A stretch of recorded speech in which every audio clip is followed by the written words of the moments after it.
मैले देश छोडेर जाने सोच बनाएको पनि छैन।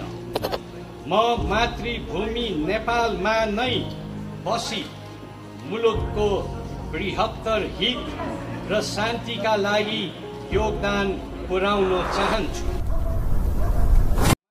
तर पूर्व राजा ज्ञानेन्द्र शाहले जसरी नारीटी छोडेर बाहिरिनु पनि सिधै हाम्रो देशमा चाहिँ मान्छे त्यसरी पावरबाट बाहिरिने मान्छे त म एक्लै रहेछ जस्तो लाग्यो मलाई। यो भन्दा त राजाहरू भन्दाखेरि त एउटा थियो नि शान, अहिले त शान पनि छैन, मान पनि छैन।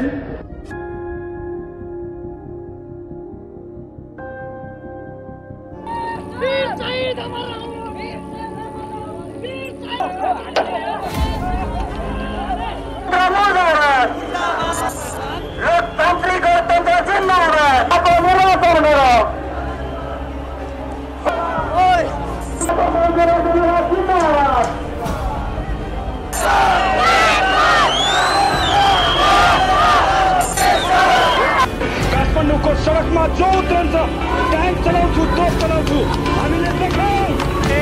शान्ति ल्याउँछ जनताकै बोलीले, जनताकै बोलीले, विचार मार्न सक्दैन गोलीले।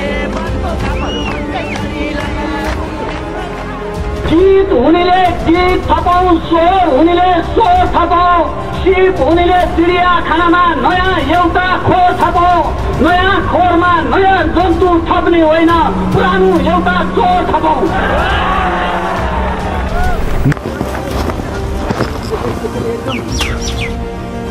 And in their fierce battle, many innocent civilians were killed. People were tortured, extorted, and threatened to join their groups and work for them, which was the main demand of the revolution.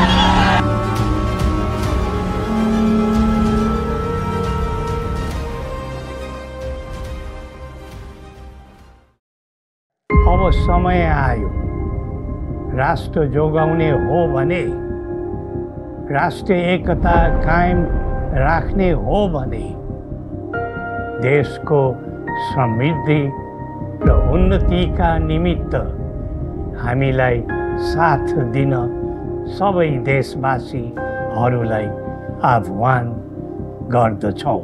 Protest has broken in Nepal. Tens of thousands of protesters gathered in Kathmandu on Thursday demanding for the restoration of order. They marched through the capital Kathmandu, clashed with riots.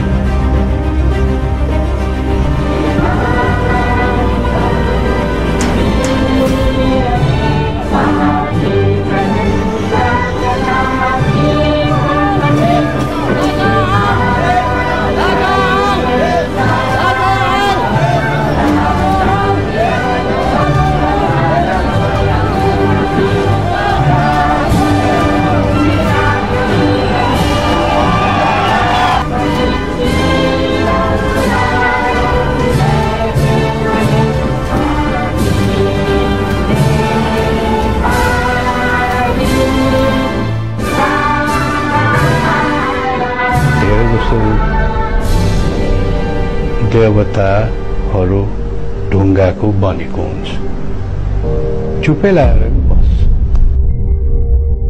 जुन पीठमा गए पनि, जुन मन्दिरमा गए पनि एउटै कुरा मैले मागेको छु, देशमा शान्ति होस्, देश विघटन नहोस्, एकता कायम रहोस्। यही प्रार्थना जुनै पनि पीठमा मैले गएर गर्ने गरेको छु। नाराटी एकचोटि छोडेर हेर न भने जस्तो पो लागेको छ। हाम्रो माझमा आएर एकचोटि हिँडिदेऊ, बसिदेऊ भने जस्तो पो लाग्यो। अरूलाई एकचोटि चलाएर हेर न जस्तो पो लाग्यो।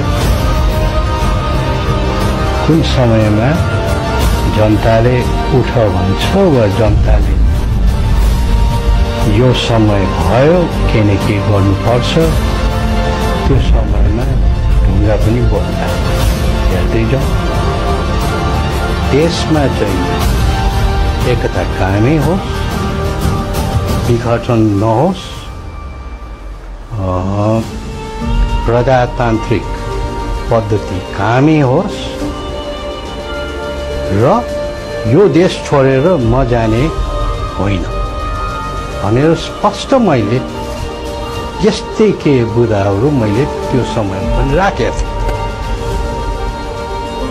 र त्यो मेरो राष्ट्रियताको भावनाहरू भनौँ अहिले आएर कतै न कतै मिल्नु गएको छ कि यस्तै कुरा मैले देखेका थिएँ यस्तै हुनु जाला भन्ने यही कुराहरू नि खलबलेर यही कुराहरू कमजोर भयो भनेर नि मैले त्यो समयमा यो कुराहरू गरेँ जस्तो लाग्छ र अहिले त्यो साबित हुन गइरहेको छ। अहिले देशको स्थिति पनि यही कुराहरूलाई हामीले ध्यानमा दिनुपर्ने छ। विभिन्न खालको दोषारोपणहरू पनि लागेको छ। यो बिग्रियो त्यो बिग्रियो, यो भएन त्यो भएन भन्ने आर्थिक सामाजिक धार्मिक यस्ता यस्ता हाम्रा जुन कुराहरू देशलाई एक भएर राखेको स्तम्भहरू भनौँ तिनीहरू अहिले खलबलिएको छ। मैले देश छोडेर जाने सोच बनाएको पनि छैन। म मातृभूमि नेपालमा नै बसी मुलुकको बृहत्तर हित र शान्तिका लागि योगदान पुर्याउन चाहन्छु। जनता दाजुभाइ दिदीबहिनी सबैसँग यो राष्ट्र एक भएर बसोस्, यो राष्ट्रमा शान्ति छाओस्, यो भाइ भाइमा फुट नहोस्, धर्मको नाममा कुनै खालको द्वन्द्व नहोस् र अघि मैले भने जस्तै जुन पनि बिचमा जाँदाखेरि मेरो त्यो एउटा अर्को प्रार्थना नि जहिले पनि त्यही हुन्छ कि सबैलाई सद्बुद्धि आओस्, सबैले भव्यताको साथ भाइचाराको साथ बस्नु सक्नु र श्री पशुपतिनाथले हामी सबैको कल्याण गरून्।